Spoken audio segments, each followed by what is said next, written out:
Aunque su padre había imaginado para él un brillante porvenir en el ejército, Hervé Joncourt había acabado ganándose la vida con una insólita ocupación, tan amable que, por singular ironía, traslucía un vago aire femenino. Para vivir, Hervé Joncourt compraba y vendía gusanos de seda. Era el 6 de mayo de 1865. Hervé Joncourt tenía 36 años. A su alrededor campeaba el otoño y una luz falsa. Es un dolor extraño, morir de nostalgia por algo que no vivirás nunca.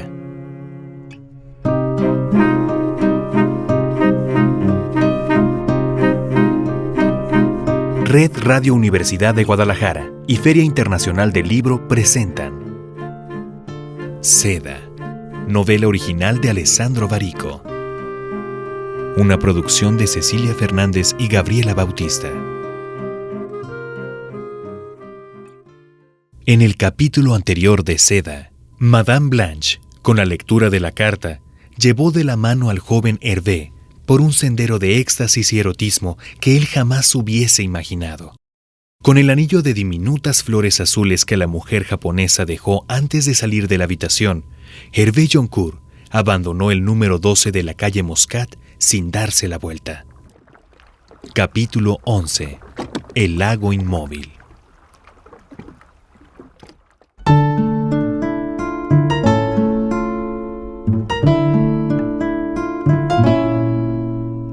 Hervé Joncourt pasó los años que siguieron escogiendo para sí la vida límpida de un hombre ya sin necesidades.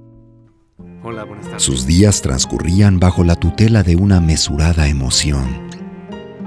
En la Ville-Dieu, la gente volvió a admirarle, porque en él les parecía advertir un modo exacto de estar en el mundo. Decían que era así también de joven, antes del Japón. Con su mujer, Hélène, tomó la costumbre de realizar cada año un pequeño viaje. Vieron Nápoles, Roma, Madrid, Múnich, Londres. Un año llegaron hasta Praga, donde todo parecía teatro. Viajaban sin fechas y sin programas. Todo les sorprendía. En secreto, incluso su propia felicidad. Cuando sentían nostalgia del silencio, volvían a la Ville-Dieu. Si se lo hubieran preguntado, Hervé Joncourt habría respondido que vivirían así para siempre. Tenía consigo la indestructible calma de los hombres que se sienten en su lugar. De vez en cuando, en los días de viento, bajaba a través del parque hasta el lago y permanecía allí durante horas en la orilla, mirando cómo la superficie del agua se agitaba, formando figuras imprevisibles que brillaban sin orden en todas direcciones. El viento era uno solo, pero sobre aquel espejo de agua parecían miles los que soplaban. De todas partes, un espectáculo, leve e inexplicable. De vez en cuando, en los días de viento, Hervé Joncourt bajaba hasta el lago y pasaba horas mirándolo, puesto que, dibujado en el agua, le parecía ver el inexplicable espectáculo leve que había sido su vida.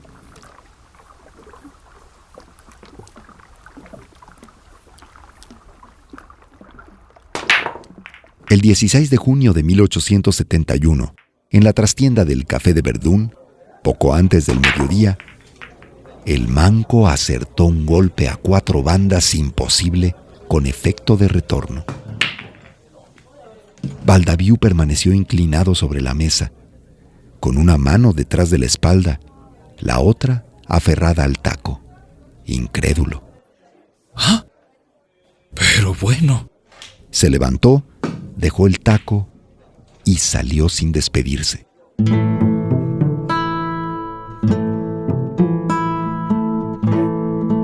Tres días más tarde partió.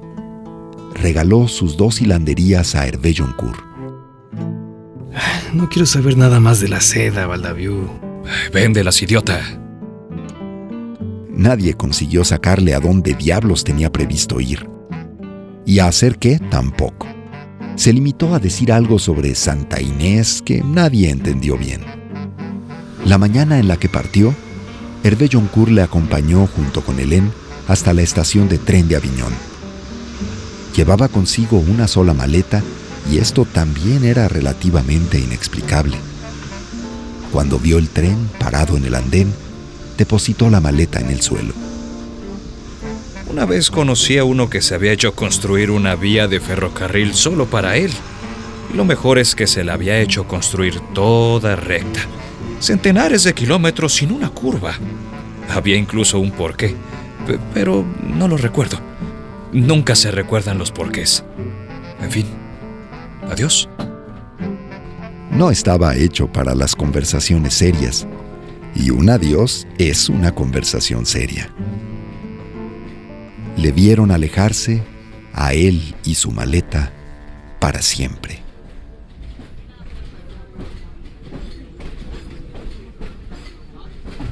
Entonces Hélène hizo algo extraño. Se separó de Hervé Joncourt y corrió tras él hasta alcanzarle y le abrazó fuerte. Y mientras le abrazaba, rompió a llorar. No lloraba nunca, Hélène.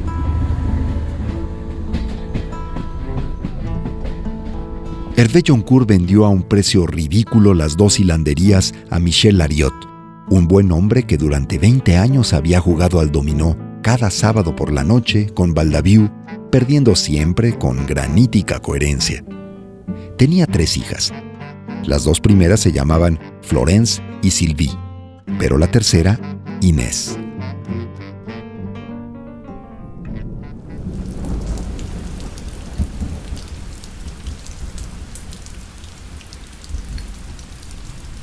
Tres años después, en el invierno de 1874, Hélène enfermó de unas fiebres cerebrales que ningún médico consiguió explicar ni curar.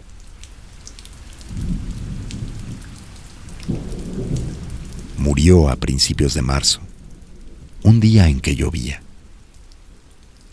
A acompañarla, en silencio, por la alameda del cementerio, acudió toda la Ville-Dieu, porque era una mujer apacible que no había sembrado dolor. Hervé Joncourt hizo esculpir sobre su tumba una sola palabra: Hélas. Dio las gracias a todos, dijo 1000 veces que no necesitaba nada y volvió a su casa.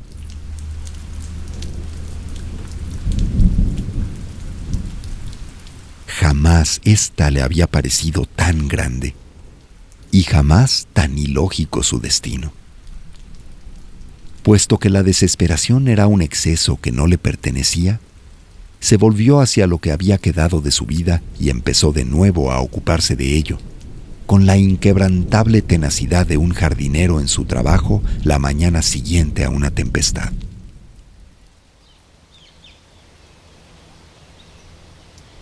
Dos meses y 11 días después de la muerte de Hélène, le aconteció a Hervé Joncourt que, al acudir al cementerio, halló junto a las rosas que cada semana depositaba sobre la tumba de su mujer una coronita de minúsculas flores azules. Se inclinó para observarlas y permaneció largo rato en aquella postura que desde lejos no habría dejado de resultar, a los ojos de eventuales testigos, notablemente singular e incluso ridícula. Al volver a casa, en vez de salir a trabajar al parque como era su costumbre, permaneció en su despacho, pensando. No hizo otra cosa durante días: pensar.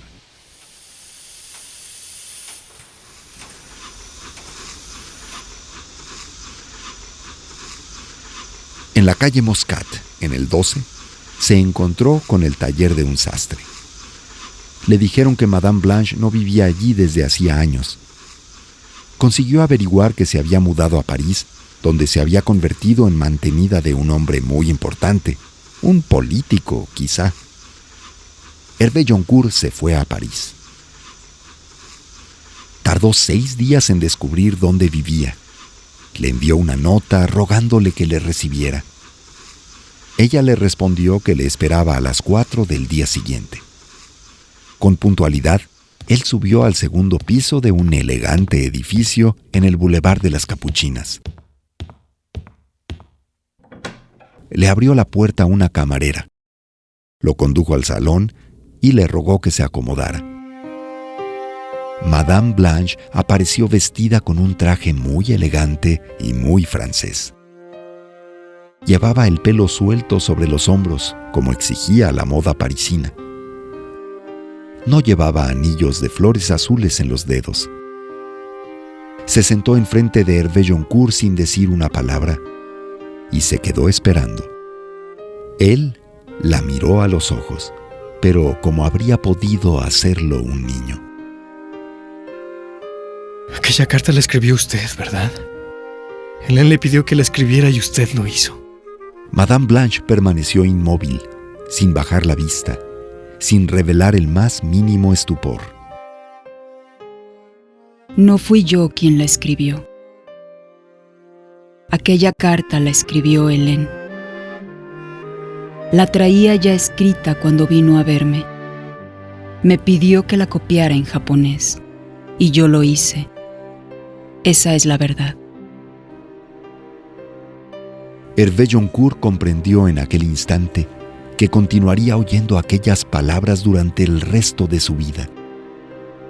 Se levantó, pero permaneció quieto, en pie, como si hubiera olvidado de repente a dónde iba.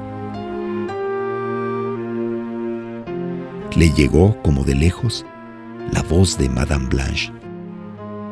Quiso incluso leérmela, aquella carta.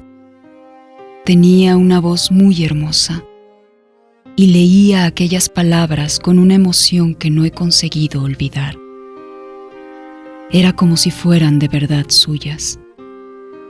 Hervé Joncourt estaba cruzando la habitación con pasos lentísimos.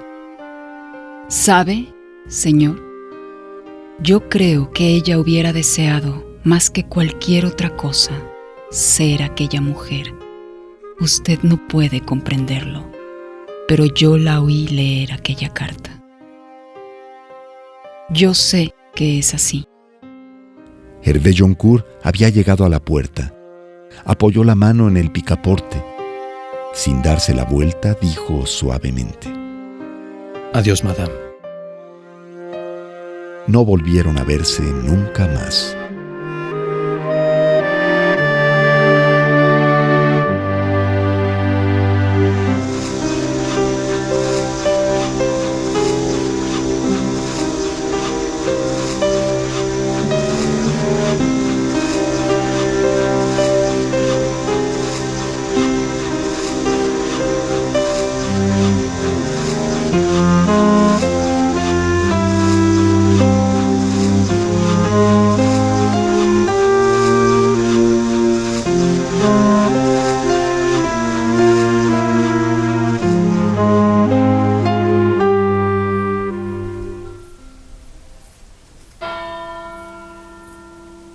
Hervé Joncourt vivió todavía 23 años más, la mayor parte de ellos con serenidad y buena salud.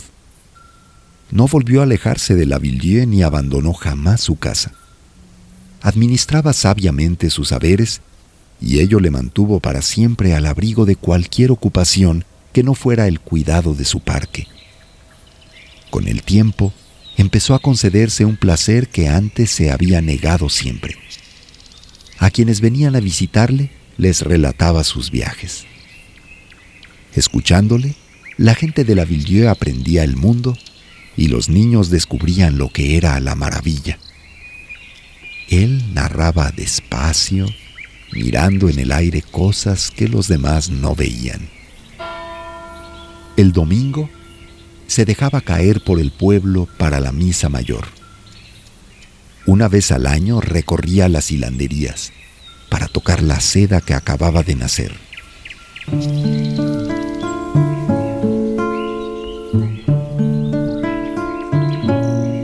Cuando la soledad le oprimía el corazón, subía hasta el cementerio para hablar con Hélène. El resto de su tiempo lo consumía en una liturgia de costumbres que conseguía preservarle de la infelicidad. De vez en cuando, en los días de viento, bajaba hasta el lago. y pasaba horas mirándolo, puesto que, dibujado en el agua, le parecía ver el inexplicable espectáculo, leve, que había sido su vida.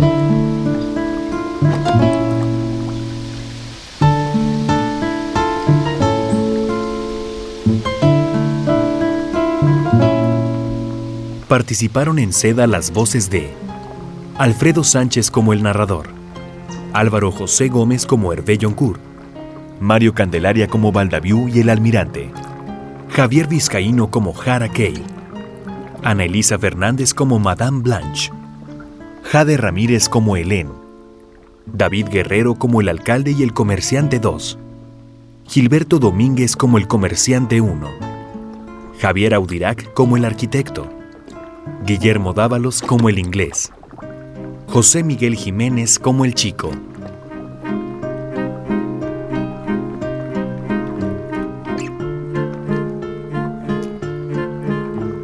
Dirección General, Cecilia Fernández. Producción, Cecilia Fernández y Gabriela Bautista. Asistencia de producción, Juan Manuel Barragán. Composición musical, Mario Osuna y Alfredo Sánchez.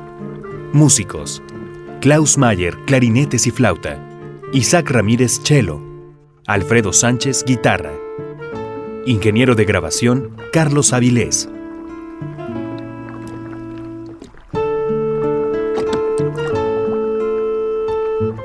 Diseño sonoro, Gabriela Bautista.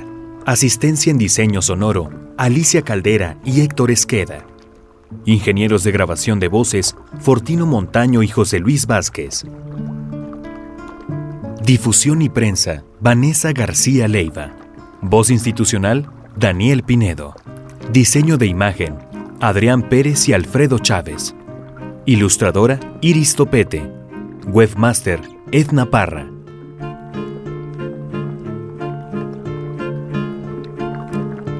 Agradecimientos especiales a Nubia Macías, Rogelio Campos, Lucelena Castillo, Julieta Marón, Celia Margarita Castañeda, Martín Plasencia, Paula Canal, Paola de Arborio, Paola Tinoco, Leslie Ordóñez, Miriam Vidriales, Alberto Spiller, Guillermo Dávalos, Sandra Gallo, Juan Pablo Lozano, Elizabeth Lugo, Suguru Koizumi, Misato Matsuno, Isabel Villegas, Katy González, Alejandro Vargas, Juan Heredia, Angélica Hernández, Rudy Almeida, Angélica Santana, David Muñoz, Máquina Sónica Studio, Aurix Studio, Instituto Fuji.